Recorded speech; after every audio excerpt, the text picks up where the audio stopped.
दोस्तों, कश्मीर में इस्लामिक आतंकवादियों ने हैवानियत की सारी हदें पार कर दी।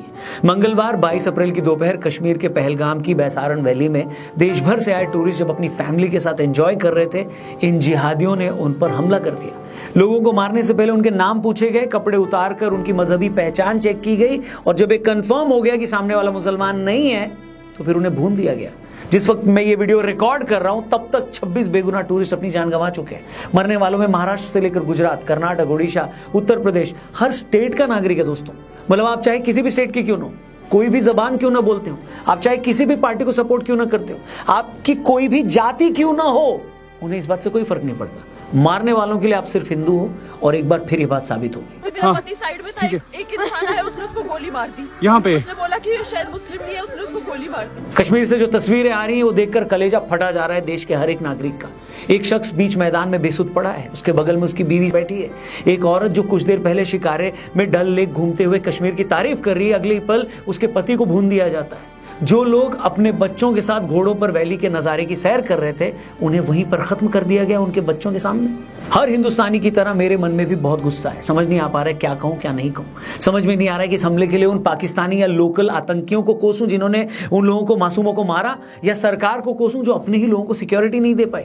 लेकिन मैं दावे से कह सकता हूं दोस्तों कि भारत दुनिया में शायद इकलौता ऐसा देश होगा जहां की मेजॉरिटी पॉपुलेशन को उसी के एक राज्य में सिर्फ उसके धर्म की वजह से कत्ल कर दिया जाता है। क्या आप कल्पना कर सकते हो, इमेजिन कर सकते हो कि पाकिस्तान या बांग्लादेश में किसी मुस्लिम को इसलिए मार दिया जाए क्योंकि वो मुस्लिम है, या अमेरिका या ब्रिटेन के किसी स्टेट में किसी क्रिश्चियन को सिर्फ इसीलिए मार दिया जाए क्योंकि वो क्रिश्चियन है। लेकिन अफसोस पूरी दुनिया में भारत ही एक ऐसा देश है जो हिंदू मेजॉरिटी है। बावजूद इसके उसी के एक स्टेट में हिंदुओं को उनके धर्म की वजह से कत्ल कर दिया जाता है। इसके बावजूद नैरेटिव क्या बनाया जाता है कि हिंदू तो ऑपरेसर है, अपने देश में माइनॉरिटी को दबा रहा है। ये तो इस्लामोफोबिया हो गया इनको, हद है यार। जिस बंदे ने मेरे पति को मारा ना, वो वही जा रहा था। मैंने उसे बोला मुझे भी मारो, मेरे सन में भी बोला, तो उसने हमें नहीं मारा, उसने बोला मोदी को बोलो। पहलगाम में हिंदू टूरिस्टों पर किया हमला कोई साधारण हमला नहीं है, न ही कोई आखिरी हमला है। आपको याद होगा पिछले साल जून में नरेंद्र मोदी जब तीसरी बार प्रधानमंत्री पद की शपथ लेने वाले थे तो उससे 1 घंटा पहले जम्मू कश्मीर के रियासी में आतंकियों ने कटरा जा रही एक बस पर हमला कर दिया था। हमला करने वाले टेररिस्ट ने बस के आगे आकर ड्राइवर और कंडक्टर पर गोलियां चलाई और दूसरा आतंकवादी किसी ऊंची जगह से बस में बैठे लोगों पर गोलियां चलाने लगा। गोली लगने के बाद ड्राइवर ने बस पर कंट्रोल खो दिया, बस 50 फीट गहरे गड्ढे में गिरी, 11 लोग मर गए। मरने वालों में एक 2 साल का बच्चा भी था। अब मैं आपसे पूछता हूं कि पहलगाम में फैमिली के साथ घूमने आए टूरिस्ट हो या रियासी में माता वैष्णो देवी के दर्शन करने आए तीर्थयात्री, इन लोगों का कश्मीरी समस्या से क्या लेना देना। लेकिन आप पहलगाम में लोगों का धर्म पूछकर उन्हें गोली मारते हो, रियासी में वैष्णो देवी के यात्रियों को गोली मारते हो, दोनों ही जगह आप हिंदू यात्रियों को टारगेट करते हो और फिर आप कहते हैं कि आप कश्मीर की आज़ादी के लिए लड़ रहे हैं, आपकी लड़ाई का मजहब से कोई लेना देना नहीं है। कुछ तो शर्म कर लो यार।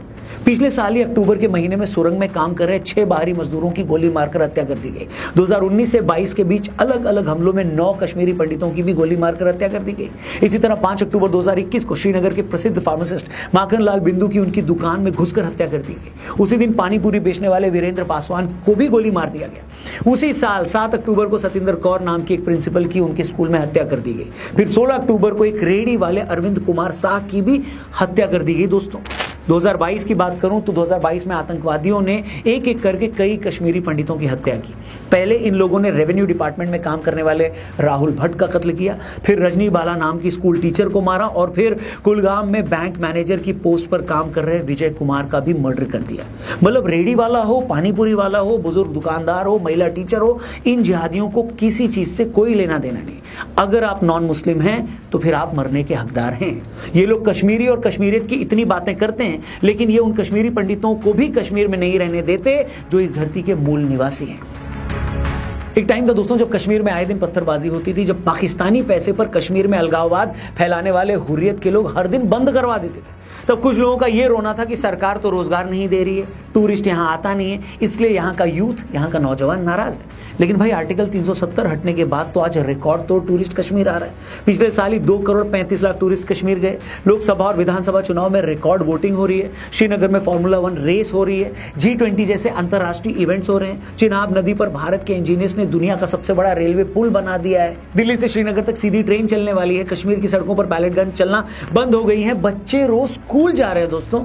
बावजूद इसके अगर इस तरह के हमले होते हैं तो आप ये समझ जाइए कि कश्मीर में आतंकवाद का न तो रोजगार से कोई लेना देना तब था और ना आज है। इस आतंकवाद की जड़ तब भी इस्लामिक जिहाद में छिपी थी और आज भी इसी में छिपी है। इसे किसी भी और नजर से देखना, इसके लिए कोई भी और रीजन ढूंढना या वजह बताना खुद को धोखे में रखना है। आपको याद है ना वाजपेयी साहब के टाइम क्या हुआ था? मोदी को आप टफ टास्क मास्टर बोल लीजिए, लेकिन वाजपेयी साहब पीएम बने थे तब क्या हालात थे? उस वक्त आज से कहीं ज्यादा आतंकी हमले होते थे। सेना और सीआरपीएफ भी लगातार इनके खिलाफ ऑपरेशन चलाती थी। लेकिन अटल जी जब पीएम बने तो भारत सरकार ने शांति की पहल करते हुए रमजान के पाक महीने में इनके खिलाफ ऑपरेशन रोक दिए। आज भी कश्मीर में बहुत सारे लोग अटल जी की सरकार की उस पहल की तारीफ करते हैं, मगर उन सब के बदले में कश्मीर में आतंकवाद फैला रहे लोगों ने क्या दिया और क्या किया? आतंकवादियों ने अगस्त 2000 में पहलगाम में श्रद्धालुओं के जत्थे पर हमला करके 30 लोगों की जान ले ली। उस हमले में 60 से ज्यादा लोग जख्मी हो गए। अगले ही साल 20 जुलाई 2001 में अमरनाथ यात्रा पर शेषनाग में ऐसा ही हमला हुआ जिससे 13 लोगों की जान चली गई। इसके बाद 6 जुलाई 2002 में फिर से अमरनाथ यात्रा में नुआन बेस कैंप पर हमला करके 9 श्रद्धालुओं को मार दिया गया। इसके बाद अमरनाथ यात्रा पर ऐसा ही हमला 2017 में भी हुआ जब अनंतनाग में 8 श्रद्धालु मारे गए। एक पल के लिए हम ये मान भी लें कि कश्मीर में जो भी थोड़े बहुत लोग जंगे आज़ादी के लिए सब कर रहे हैं, मगर मैं पूछना चाहता हूं जंगे आज़ादी की कौन सी ये लड़ाई है जिसमें आप उन लोगों को मार डालते हैं जो आपके घर अपने ईश्वर को पूजने आए होते हैं, जो आपके शहर घूमने आए हुए हैं, जो आप ही लोगों को रोजगार दे रहे हैं। अरे भाई, बाहर से आया कोई भी शख्स हमारे यहाँ मेहमान माना जाता है। गरीब से गरीब आदमी खुद भूखा रह लेता है मगर वो अपने मेहमान की सेवा करना नहीं भूलता। मगर कश्मीर में तो आतंकवादी उन लोगों को मार डालते हैं जो उनके घर अपने ईश्वर की पूजा करने आ रहे हैं। हर युद्ध, हर लड़ाई, हर वॉर के कुछ रूल्स होते हैं, कुछ नियम होते हैं दोस्तों। फौजें भी आम नागरिकों पर हमला नहीं करती हैं, मगर ये आतंकवादी तो इतने बेशरम और नीच हैं कि ये लोग निहत्थे टूरिस्ट को भी नहीं छोड़ रहे हैं। ये लोग ये नहीं समझते कि निहत्थे लोगों पर गोली चलाकर उन्हें मार देना जिहाद नहीं है, नपुंसकता है। इसका इलाज तो कहीं ना कहीं पाकिस्तान को परमानेंट सबक सिखाने में ही है। आपको याद होगा कि पुलवामा अटैक के बाद भारत ने जब सर्जिकल स्ट्राइक की तो कैसे पाकिस्तान की अकल तब ठिकाने आ गई थी। उसे समझ में आ गया था कि वो भारत को न्यूक्लियर बम की और धमकी नहीं दे सकता। इसके बाद वो कुछ साल तक टिका भी रहा, लेकिन अब पाकिस्तान की खुद की हालत खराब हो रही है। बलूचिस्तान उसे संभल नहीं रहा। उनका देश हर दिन और गहरे गड्ढे में जा रहा है और जब भी उनके देश की हालत खराब होने लगती है तो पाकिस्तानी फौज वहां की आवाम को कश्मीर का लॉलीपॉप पकड़ा देती है। अभी कुछ दिन पहले Pakistani army chief general Munir ने हिंदुओं को लेकर जहर उगला था। उन्होंने फिर से कश्मीर का झुंझुना बजाया था। तभी लोग समझ गए थे कि लगता है फिर से ताकत इनके हाथ से फिसल रही है। इसलिए इन्होंने कश्मीर में कांड करवा दिया है ताकि एक बार फिर भारत पाकिस्तान आमने सामने आ जाए, फिर वहां की आवाम को भारत का डर दिखाया जाए और पाकिस्तान पर अपनी पकड़ को और मजबूत किया जाए। लेकिन टाइम आ गया दोस्तों कि भारत भी अब पाकिस्तान को ये क्लियरली बता दे कि कश्मीर पाकिस्तानी आर्मी के सत्ता में बने रहने के लिए एक प्रयोगशाला नहीं बन सकती। मतलब जब तुम्हें अपनी आवाम को डराना हो तो कश्मीर में हालात खराब कर दो। इसलिए जरूरी है कि अब पाकिस्तान का परमानेंट इलाज किया जाए। इसे एक बार फिर से 71 जैसी शर्मनाक हार दी जाए जिससे कि ये मुल्क इस लायक ही ना रहे कि कश्मीर की तरफ देख भी पाए।